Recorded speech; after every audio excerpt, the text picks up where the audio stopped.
Today we start pretty high, but no worries. We're not leaving the Earth yet. However, painting the moon with Michael Schutte might be cool, well, maybe in future. Today we will visit Hawaii, that little spot in the Pacific Ocean. If you like nature, sun, sea and high temperatures, beautiful dances, well, you came to the right place. Palm trees, sandy beaches and above all, surfing is an adventure for almost every visitor, but not for me. But it's spectacular to watch. My name is Michael Schutte. Thank you for joining Painting the Island, and let's go to the studio where it's nice and cool to create another masterpiece.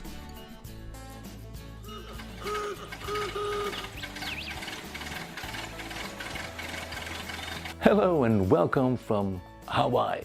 Today we're gonna start with a blank canvas and nothing more than a rough circle, because I want to make a postcard from Hawaii, something like greetings from sunny Hawaii. And we will use the power of the circle, and I will explain later a bit more about that. For now, we have a lot to do, so at work. Let's paint an Hawaiian sunset with almost surrealistic colors.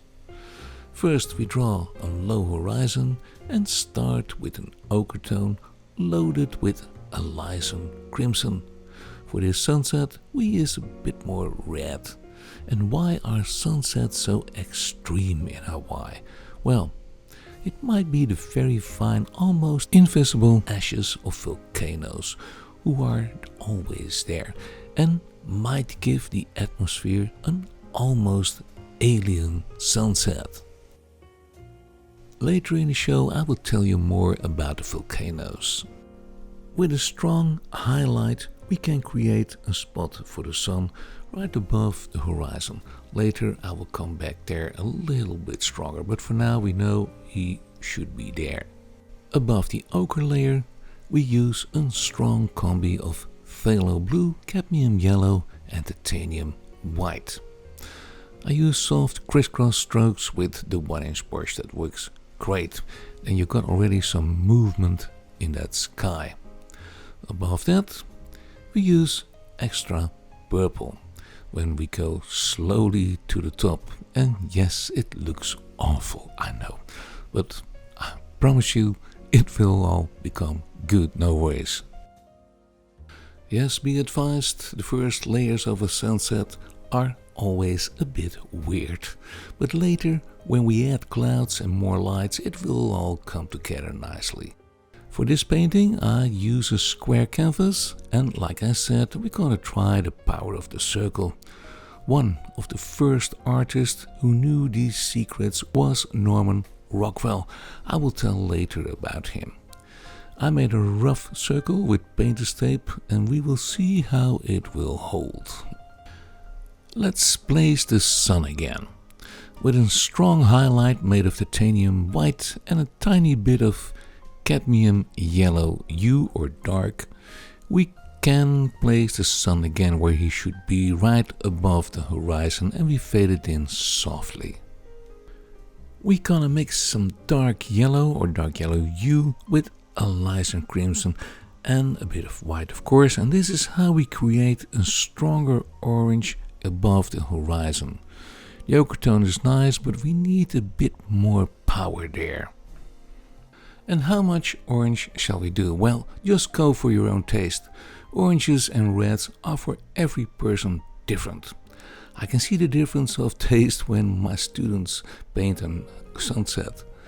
I see all different colors and tones, and that's so funny. It depends also on your screen when you see this show, so just use your own judgment and taste adding the oranges. But for one thing is for sure, in Hawaii everything is possible. Now let's be brave and create our first little cloud. With a mix of purple, a bit of light yellow ochre tone, we can make a nice little cloud just on the border of the orange and the light blue. And now it's starting to look a bit more attractive. So let's start improvising painting the cloudies. I strongly advise print a few reference photos of sunsets of Hawaii. Just look at them and then you get the idea how a sunset is built up. With the same combination of purple and ochre tones, I start fantasizing where the clouds could be. For now, we created a kind of eye where the sun will peep through. I will show you that later. We can fade in the lower parts of the clouds into the soft orange underlayer. I shake the brush into the wet paint. And when you're busy, you will see how nice it is to work wet in wet. It will all melt together. Let's blend it a bit more, especially below. And yes, it's not easy with all these wet paint. And it's extra hard to blend as this is the first layer. And you know that reds and oranges are very transparent colors. Finally, with a third or even a fourth layer, they start to blend in. It's a bit early, but let me show you a few highlight effects. On the place where the sun will peep through the clouds, we can add a big blob of highlight. We already can paint a few silver linings also, otherwise it gets so boring to watch, I understand. Down below, in the sun path, we can do the same, and later we will do even more light. Above the clouds, we can do a few brushstrokes upwards as a kind of radiance from the sun. Later we can do even more, and on the left side of the clouds we can give it a bit more light also. Let's add a bit more orange in the middle. And on the left side I want some more purple.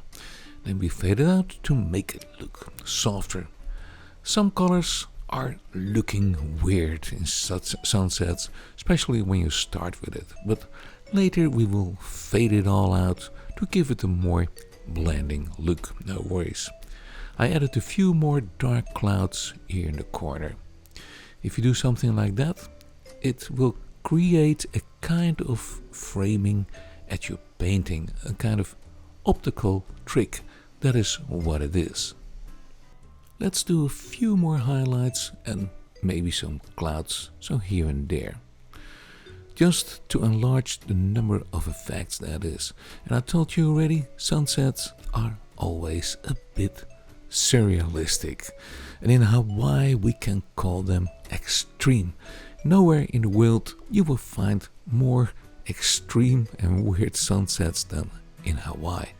Let's take a little break and dive into the pleasures of Hawaii. Of course, we love the beautiful hula dancers and the white sandy rocky beaches with the famous blue skies, but there is more. However, well, sorry guys, but we have to move on. Now, this is what Hawaii really makes famous, the waves, and I mean waves as high as an average condo. And oops, the server is gone. Well, you must be a hero to paddle in the big waves who are coming up. You have to turn around the board just on the right moment, almost hit your neighbor, and then hell breaks loose. Cave paintings have been found which clearly illustrate ancient versions of surfing.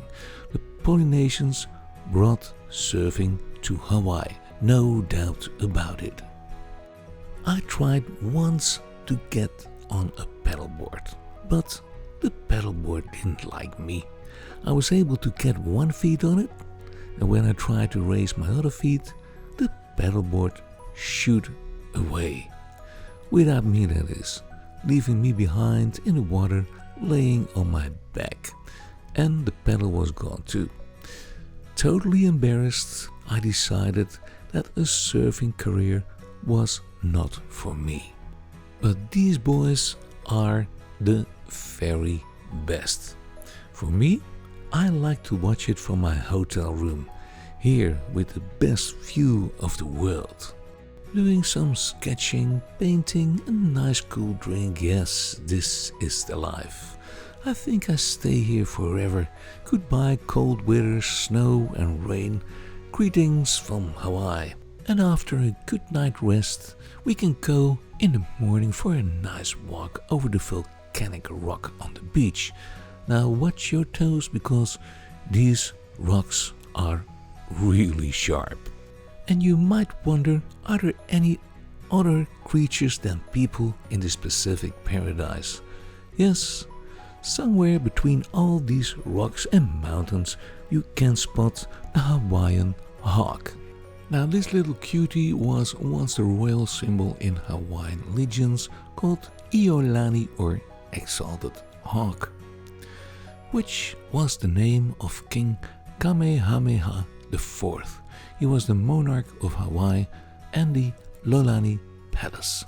And of course my Hawaiian pronunciation is terrible, but you will get it. Although he is royal, he is only 16 inches tall, but he is pretty cute.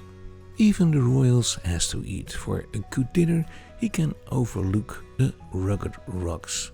If there's a tasteful mouse or rat for a juicy breakfast, or maybe a fish.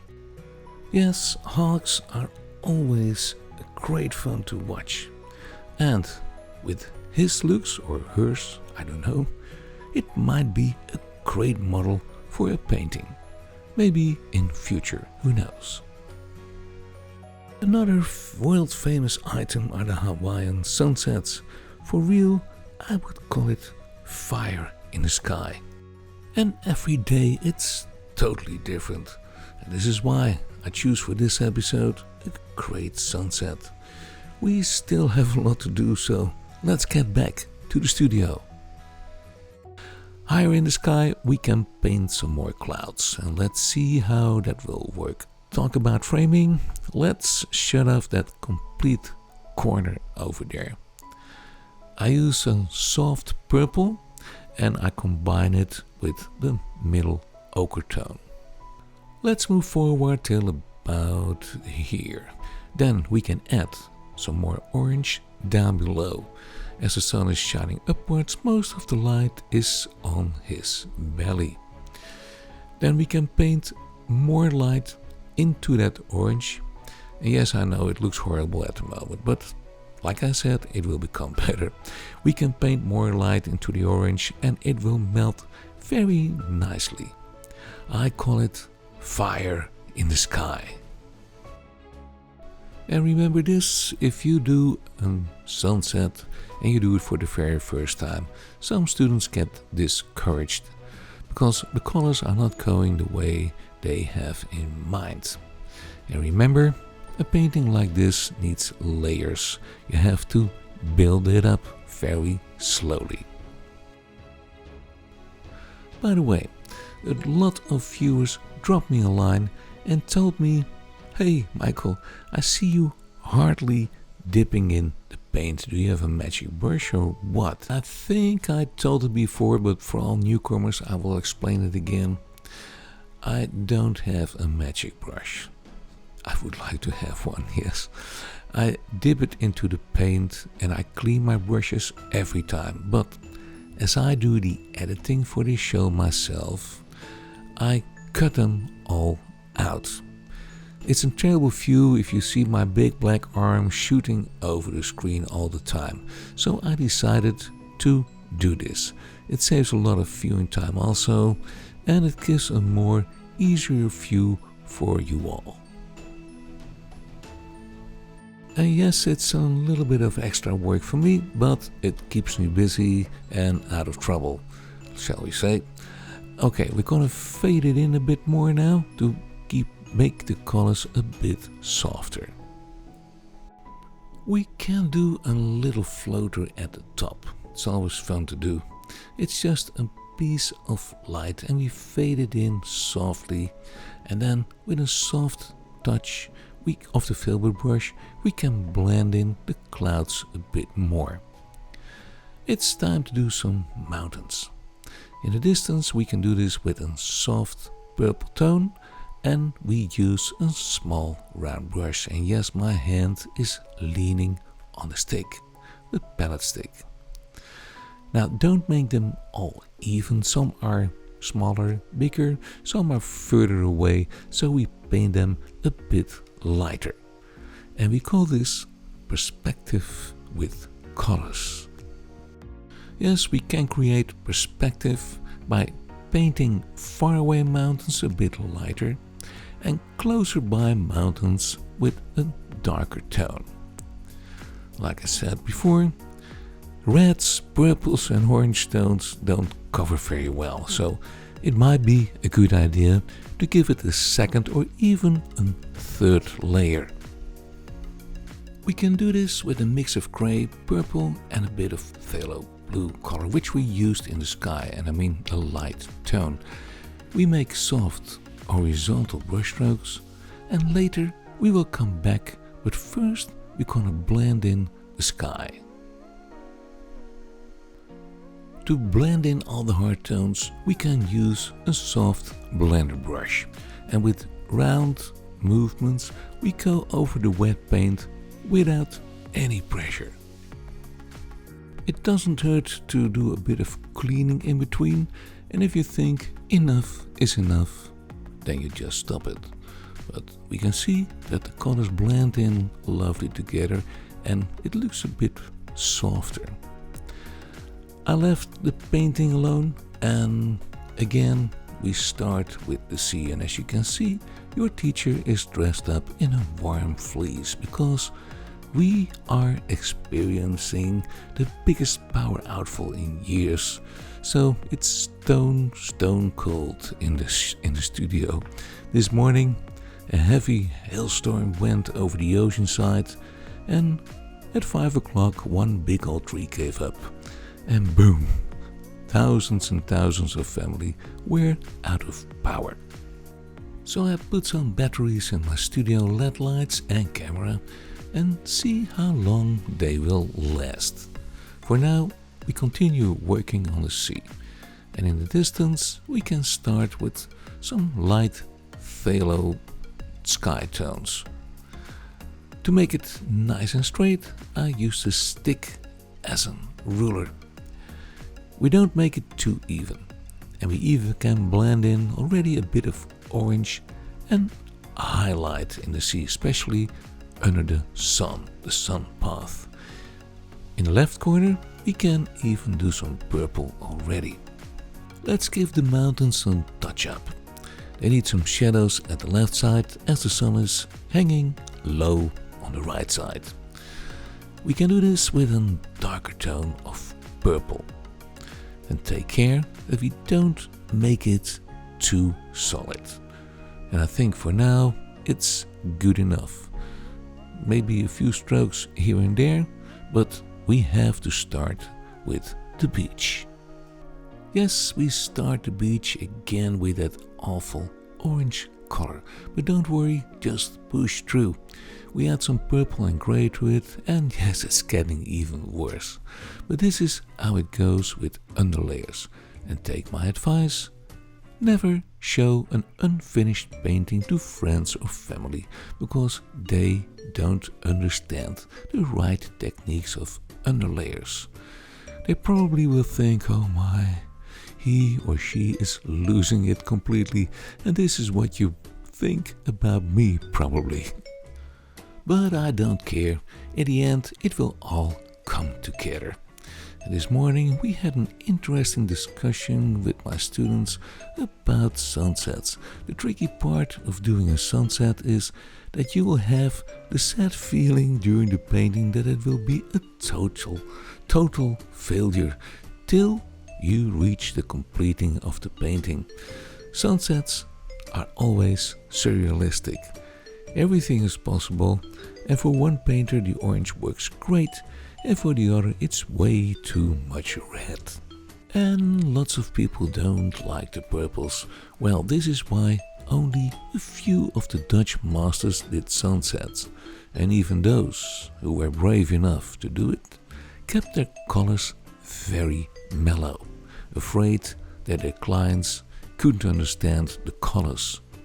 Most of the medieval inhabitants of Amsterdam never saw a good sunset living in the high-rise buildings of those days. In the meantime, I keep working on the beach and I really wish I was there in Hawaii now, instead of freezing stiff here in my cold studio. Yes, it brings me back to medieval times, where painters standing in the snow doing sketches and paintings in the middle of the winter. Well, they say that true art is born out of misery and poverty, right? Well, I have no complaints, believe me. We pushed through and I did some water already on the beach with the light phthalo blue tone. And then I keep improvising, doing some reflections of the light into the water already. This beach looks like sand, but there's also a good deal of volcanic rock. And that will be very interesting to paint later. For now, we add more light and dark on it. As good as well as it goes, because it's getting a bit muddy. I play around with light ochre tones and even a bit of the highlights here and there. And I make sketching moves with the filbert brush. And then the bristles will do the work for you, making the surface rough and loose. Let's do a few dark strokes here and there. The sun is low, so yes, shadows are pretty heavy. However, in the sun path, we can do a good highlight tone and beneath here also. And oops, there goes my light. Yes, battery's empty, game over. I have to wait till power is connected again. Hello again, and after 9 hours we back in the future with electricity. And this was a good lesson to be humble and grateful for all these modern times where we enjoy light speed, and you ask yourself how your grandparents survived with all these blessings we enjoy. Let's move on and paint some volcanic rocks with a dark grey color, almost black. With a touch of the darkest ochre tone, we can give them a bit of that spooky sunset light. And we do this with a small round brush, and my hand is leaning on the palette stick. So just go on with those little rocks who are almost a natural protection for the rocky sandy beach. In the meantime, let me tell you a bit about Norman Rockwell.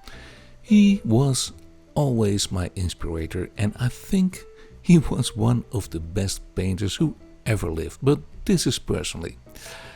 He lived from 1894 till 1978, and he was famous for his painted so-called normal average people in a natural environment. During his life, he painted more than 4,000 paintings for the covers of the Washington Post. And no, I didn't get permission to show you any of his works. Just check out Wikipedia, fill in Norman Rockwell and see what I mean. Check out his compositions, colors and the incredible details, and most of the time he used live models and gathered all the props he needed to decorate his scenes. In those days, photos were hard to get, poor quality, and internet and computers were not invented yet. So even his neighbors and friends were used as a model, and they all loved to pose for him. Yes, they were excited because Norman was a famous star, and I mean just as famous as movie stars in those days. Check out old shows of Bob Hope on YouTube and you will see what I mean. And I know I promised to explain the power of the circle.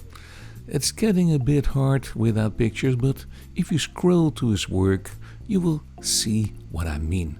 The circle gives an extra dimension if you use it in a painting, and it will draw extra attraction for the eye. Well, check it out yourself. And yes, we use it in this painting too. Well, you will see the result when our postcard is ready and remove the tape. It was a bit clumsy, but I think it will hold with some luck. I got a great advice of our friend Bonnie to use Maytag adhesive paper, but I couldn't get it on time for the show in the right size.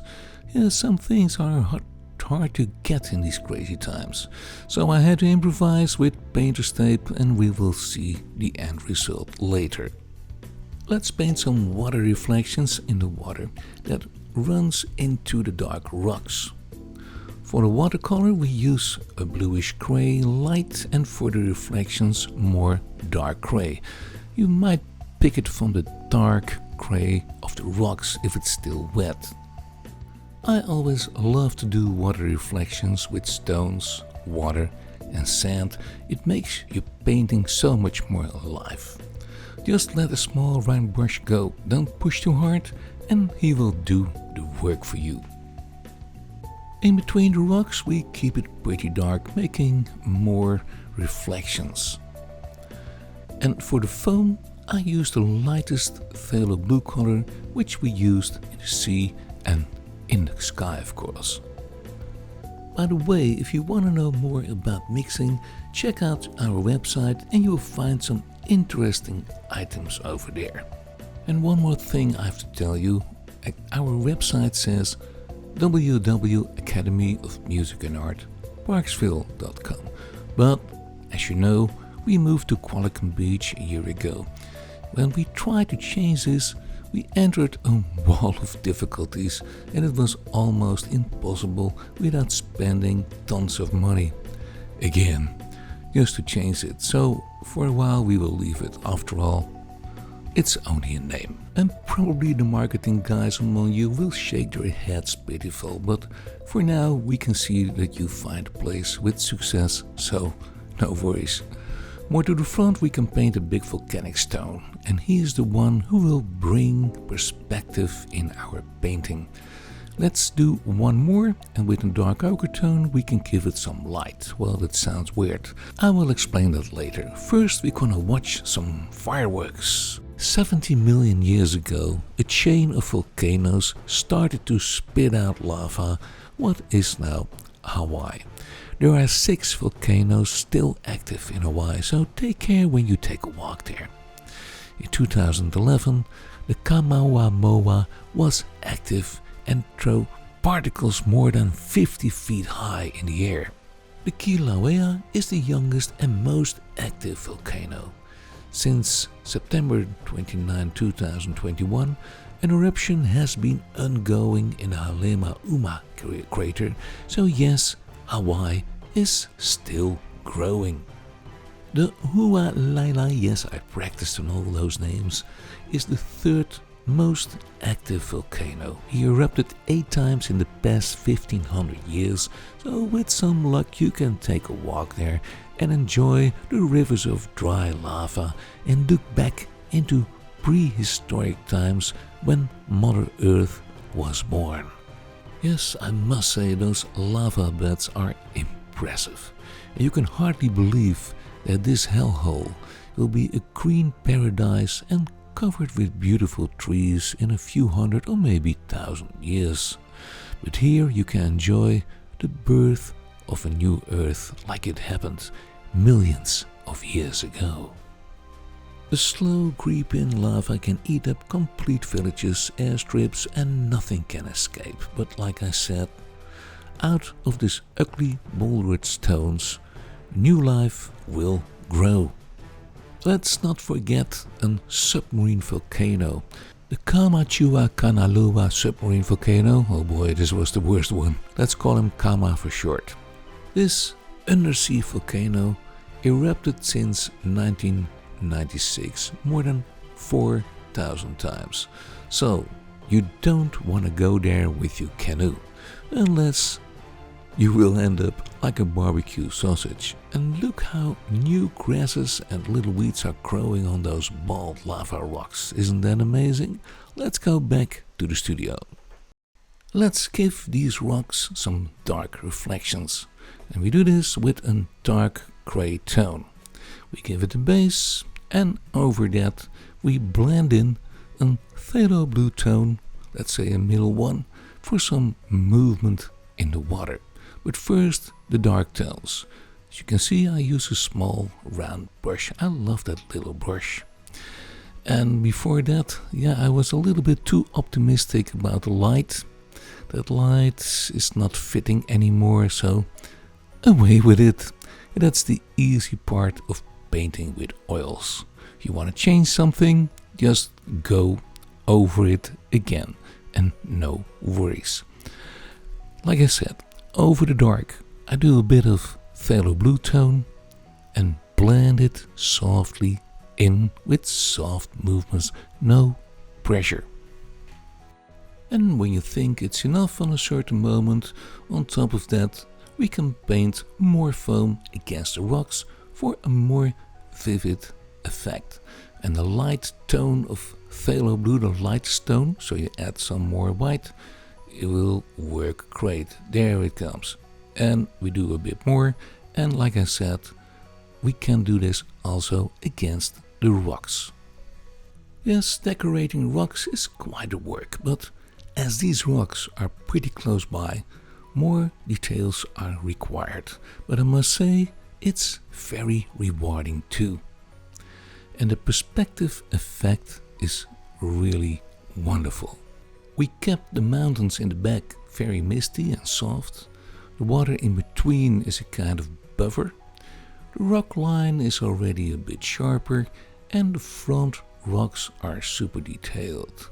We call this atmospheric perspective. And if we think it's enough, we can add a few more light effects on the wet beach. Just play with the highlight tones, and for this we use a small filbert brush. I hold the shaft at the end and let the brush dance over the surface. And now something else. Uncle Bob would say this is your bravery test, drawing a palm tree right through a fresh painting. And what when it goes wrong? When we make a mistake? Let's see if I can do it. Well, I sketch very carefully a thin line with some dark. I don't take any risk with leaning on my palette stick. But if it goes wrong, well, no worries. First of all, palm trees are not straight, so that is a relief. They often have a nick or a neck or whatever you want to call it, and I must say I always love to paint wet in wet, but not in this situation. So if you're not too sure, just wait till the underlayer is dry. Then try to draw a very thin line like I did first and make it slowly thicker till you think it's enough. And if it might go wrong, this is what you can do. Take a piece of kitchen paper, do a bit of odorless thinner on it and wipe your palm tree off with soft, round pressure movements. And you will see that it will work. But, like I said, keep the pressure light and let it dry, and you can try it again.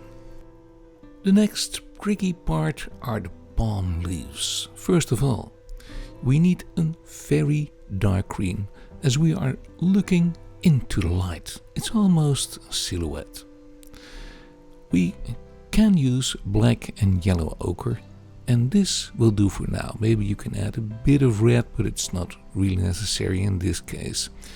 We use a small little brush, make it inky wet with a good oil medium. Nowadays, most of the mediums are absolute fantastic.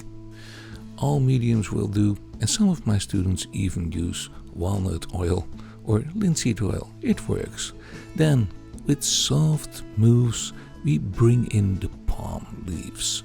And we do this with short, light brushstrokes. Almost feather it in, no pressure. And result is there we already have a nice palm tree.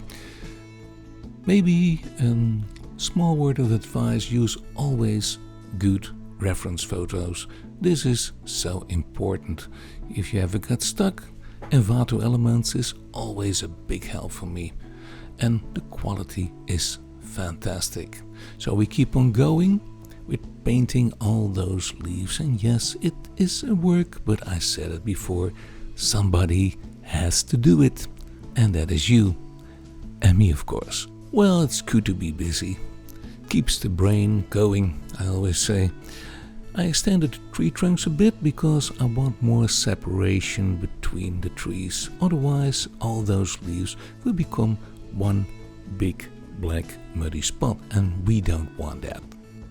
So when you're painting, take your time, take a drink, take a break so now and then. Another good word of advice: if you are busy all the time and your eyes are focusing a lot on one certain spot, like these palm trees, take a look outside the window. Focus your eyes on a certain spot far away, maybe a tree or whatever it is. This is a good gymnastic for your eyes. And talking about gymnastics, walk away from your painting every half an hour. Roll a bit with the shoulders and move whatever you can move. For the rest, a good light is important, and certainly a good adjustable chair. Well, let's move on with the palm trees. I extended the third palm tree also, but it will pass the second tree anyway. But no worries, if we don't make it too muddy, it will all go fine. So we keep on going, adding leaves, and as you might have noticed, I first draw one line, and from that line I added small little leaves, which are pretty pointy. If you think enough is enough, let's get rid of that ugly painter's tape first. Of course you need nails for that, and mine are too short, but we will rip it off anyway. However, it's pretty hard. And yes, there it is, and I must say it's looking pretty good. We have not too many accidents. There are a few indents, but we can repair that easily with some white paint. But there is some work to do. I always say the fun part starts now. Yes, it's always great to add more highlights in a painting. It will bring your artwork to life. And what you have to do is just take a small round brush and give it light. In this painting, we can paint a so-called light path under the sun. It's just little strokes of highlight, and look what a great effect. Even in the water and the beach will need some light. But first, we're gonna take a little break. Before we say goodbye, I would like to show you our Academy of Music and Art in Qualicum Beach. I teach there music and art, and my wife Els card making and scrapbooking. I would love to show you my paintings just to get some inspiration, and I understand that for a lot of you Qualicum Beach is not next door, but if you happen to be on Vancouver Island, just hop in for a chat and take a look around. And of course you are always welcome if you need some advice about materials, maybe color mixing, or whatever you want to know about art and music. My sweet wife Els is a magician with paper, and she shows a great selection of scrapbooking and paper art. And don't forget that we offer a wide range of courses in music, painting, scrapbooking and card making. Yes, there is a whole new world, a whole new creative world for you right at your fingertips. Our steady viewers might know by now that I love to support the North Island Wildlife Recovery Center in Arrington with my paintings. This place, founded by Sylvia and Robin Campbell, is a lovely retreat for wounded birds and other animals who need recovery and help. Also a lovely place for inspiration. So if you ever visit the island, take a look in the center and admire all the wonders of nature. Enjoy!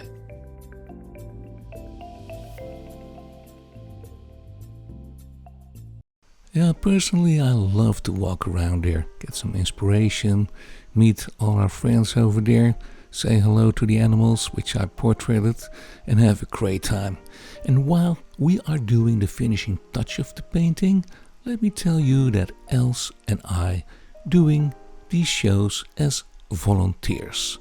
Some people thought we are on the payroll of Shaw TV, but no, we are not. Since 5 years we produce these shows with lots of pleasure to protect wildlife as good as we can.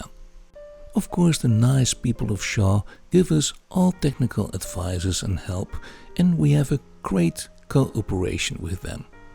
And we are so happy that you like the show, and thank you for all the positive messages we receive from all over the island. So we will continue and try to improve the quality of the shows to make it interesting and joyful for everybody. In the meantime, you saw me adding more effects. And here I put more foam up against the rocks. These are small little things, but it's so important for your painting. Like I said before, it will bring the life in your artwork. Let's add some shadow near the tree trunks. I almost forgot because the paint was too wet and muddy. But now it's dry, and with some dark brown, maybe a bit of black, we can add some shadows, not too much. Then I was looking at the beach and it was a bit too clean. So we can add some twigs, shells, and whatever the sea might bring. Maybe my paddleboard. It must be floating around somewhere. Well, who knows, one day. What the sea takes, it will give it back, as they say.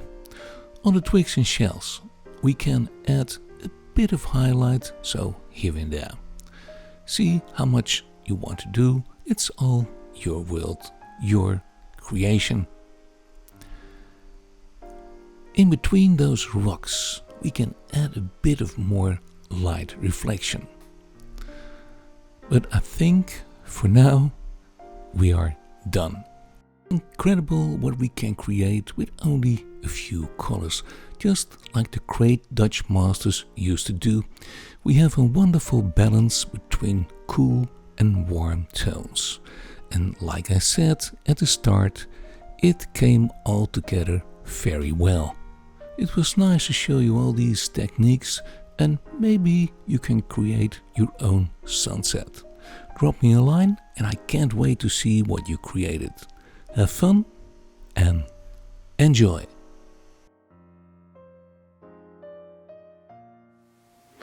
The circle is round. Our postcard from Hawaii is ready to go. Time for a cool long drink. I hope you enjoyed the show. Check out our website. Till next time, and keep on painting.